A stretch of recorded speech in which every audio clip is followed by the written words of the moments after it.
নমস্কার বন্ধুরা, বাঙালি রান্নাবান্না চ্যানেলে নতুন ভিডিওতে সবাইকে স্বাগত। আজ আমি বানিয়ে দেখাবো সুজির লাড্ডু, যা খেতে খুবই দারুণ লাগে। বাচ্চা থেকে বড় প্রত্যেকেই খুব ভালোবেসে খাবে। এই সুজির লাড্ডু আমি কিভাবে করেছি আমার এই ভিডিওটা শেষ পর্যন্ত দেখার অনুরোধ রইল। এই সুজির লাড্ডু বানানোর জন্য কড়াইতে আমি দিয়ে দিচ্ছি অল্প পরিমাণে সাদা তেল। বা তেলের মধ্যে আমি কিশমিশ ভেজে নেব। হালকা করে কিশমিশটা আমি এখানে ভেজে নিচ্ছি। দেখুন কিশমিশ ভাজতে কেমন ফুলে উঠেছে। আমার কিশমিশ ভাজা হয়ে গিয়েছে। এবার একটা পাত্রের মধ্যে তুলে নিচ্ছি। এবার কড়াইতে আমি দিচ্ছি 2 চামচ ঘি। ঘিয়ের মধ্যে আমি সুজি দেবো। এখানে আমি 200 গ্রাম সুজি নিয়েছি। সুজি আমি ভালোভাবে ভেজে নেব।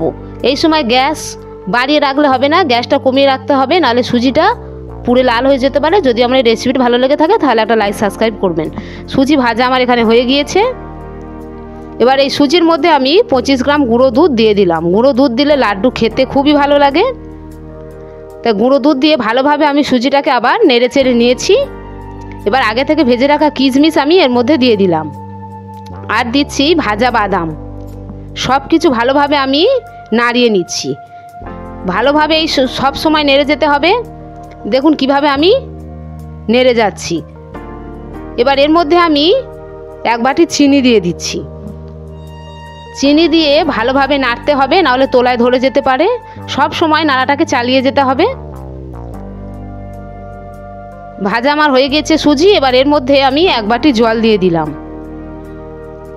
জল দিয়ে আবার ভালোভাবে আমি নেড়ে যাচ্ছি। না নাড়লে তলায় সুজি বসে যেতে পারে। সব সময় নেড়ে নেড়ে এটা ভালো মাখা আমি করে নিয়েছি। দেখুন আমি হাতে তুলে দেখাচ্ছি আমার পাক দেয়া কেমন হয়েছে এবং লাড্ডু তৈরি হয়ে যাচ্ছে। এবার আমি গ্যাস বন্ধ করে দিয়ে একটা পাত্রের মধ্যে তুলে নেব। দেখতে দেখুন কি দারুণ লাগছে। এবার একটা পাত্রের মধ্যে তুলে আমি খানিকক্ষণ ঠান্ডা করে নেব। খুব বেশি ঠান্ডা করলে হবে না, হালকা ঠান্ডা করে নিয়ে হাতে আমি এখানে ঘি লাগিয়ে নিয়েছি।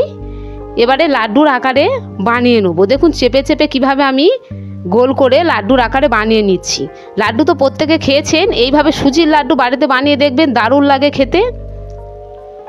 দেখুন কেমন হয়েছে, কি দারুণ লাগছে দেখতে।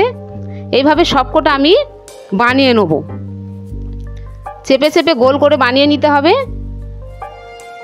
হয়ে গিয়েছে আমার সুজির লাড্ডু রেসিপি। ফিরে আসছি পরবর্তী নতুন ভিডিওতে। ততক্ষণের জন্য প্রত্যেকে ভালো থাকবে।